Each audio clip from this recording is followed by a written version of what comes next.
एक बार की बात है, गांव में भागवत कथा चल रही थी और भागवत सुनने लेडीजें, जेंट्स, महिला हो या पुरुष सभी बढ़ चढ़ कर भाग लेती हैं। तो वहाँ भी काफ़ी सारी महिलाएं, अधिक से अधिक संख्या वहाँ आई हुई थी।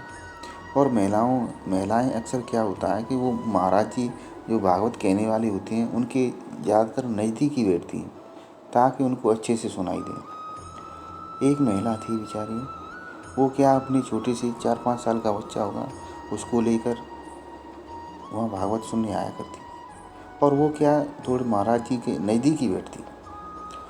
तो बच्चों की क्या होता है कि बच्चे बेचारे मूत्र आदि क्रिया को कंट्रोल तो कर नहीं सकते। तो बच्चे को क्या है, बार बार पेशाब लगता है। तो बच्चा बीच में कहता है कि मम्मी मम्मी मुझे तो पेशाब लगी है। और क्या, तो उसकी मम्मी उसको पेशाब कराने ले जाती। ये क्या, वो बच्चा बार बार कहता है तुम, और महाराज जी के बिल्कुल नज़दीक में बैठी हुई थी महिला। कोई बात नहीं, भागवत हुई उस दिन। तो शाम को जैसे ही जाने का टाइम हुआ तो महाराज जी ने उस महिला को अपने पास बुलाया और उससे बोले कि देखो बेटा, ये आपका बच्चा है, भागवत सुनने के लिए साथ में लाती, बहुत अच्छी बात है, आगे ये संस्कार की बात है। उन्होंने कहा कि इसको ऐसे मत सिखाओ कि मुझे पेशाब लगी है, बीच बीच में ये जैसे पेशाब करने जाता है तो पेशाब लगी। इसको ऐसे बोल दो कि जब भी आपको पेशाब लगे तो आप ये कहा करो कि मुझे भजन करना है। और जब ये कहेगा कि मुझे भजन करना है तो आप समझ जाया करना कि ये टॉयलेट की कह रहा है, तो आप इसको बाथरूम करा के ले आया करना। अगले दिन से महिला ने ऐसा ही किया कि उस बच्चे को सिखा दिया कि जब भी तुझे टॉयलेट लगे तुझे ये कहना है कि मुझे भजन करना है। तो अगले दिन से बच्चा जैसे ही आया तो जैसे ही उसको टॉयलेट लगती वो बोलता मम्मी से, मम्मी मुझे भजन करना है। उसकी माँ समझ जाती कि इसको टॉयलेट लगी है और वो उसको वहाँ से ले जाते हैं, टॉयलेट करा के वापस आ जाते हैं। तो दूसरे दिन महाराज जी बड़े प्रसन्न थे।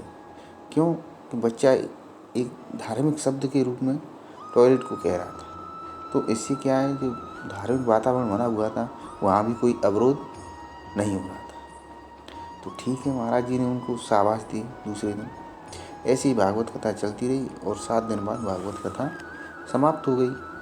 महाराज जी कहीं दूसरी जगह भागवत करने चले गए और महिलाएं अपनी बेचारी। लेकिन उस बच्चे को वही आदत हो गई, जब भी उसको टॉयलेट लगती तो वो मम्मी से कहता मम्मी मुझे भजन करना है। तो उसकी माँ समझ जाती इसको टॉयलेट लगी है, उसको टॉयलेट करा लेती। एक बार क्या हुआ, उसकी माँ को अपनी पियर या मायके जाना पड़ा। तो बच्चे को वो उसके दादाजी के पास छोड़ गई और स्वयं अपने मायके चली गई। तो दादाजी ने कहा मैं बच्चे को रख लूँगा, कोई बात नहीं, अर्जेंट काम है तो चले जाओ आप। रात को बच्चा दादाजी के पास सो गया। हुआ ये कि रात्रि में उसको टॉयलेट लगी। तो उसने दादाजी से बोला कि दादाजी दादाजी मुझे तो भजन करना है। तो दादाजी बोले भागवत सुन सुन के ये बहुत बड़ा ही धार्मिक हो गया है, बेटा भजन करना है तो सुबह कर लेना।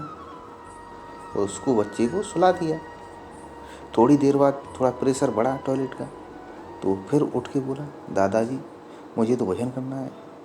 दादाजी ने बोला सब सो रहे हैं, जाग जाएंगे, तू अभी भजन करेगा, अभी आधी रात है, सुबह सुबह आराम से भजन कर लेना।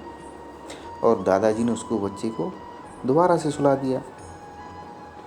थोड़ी देर बाद बच्चा फिर से उठा। उसने बोला दादाजी मुझे तो भजन करना है। दादाजी ने फिर सुला दिया। फिर जब उससे कंट्रोल नहीं हुआ तो दादाजी ने बोला कि दादाजी अब मुझसे नहीं रुक रहा है, अब तो मुझे भजन करना ही है।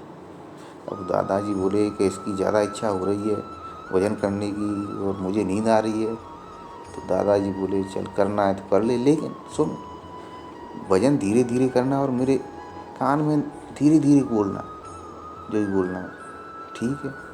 अब दादाजी ने सोचा ये तो भजन करेगा तो धीरे धीरे बोल रहा है, जिससे कोई जो अगल बगल में सोए हुए हैं पड़ोस उनको भी डिस्टर्ब नहीं हुआ। तो बेचारे बच्चे ने तो दादाजी के कान में टॉयलेट कर दिया। दादाजी बोले ये क्या किया, ये क्या किया। तो इससे हमको इस कहानी से यही शिक्षा मिलती है कि बच्चों को ऐसी चीज़ें नहीं सिखानी चाहिए जिससे कि बाद में परेशानी खड़ी हो जाए।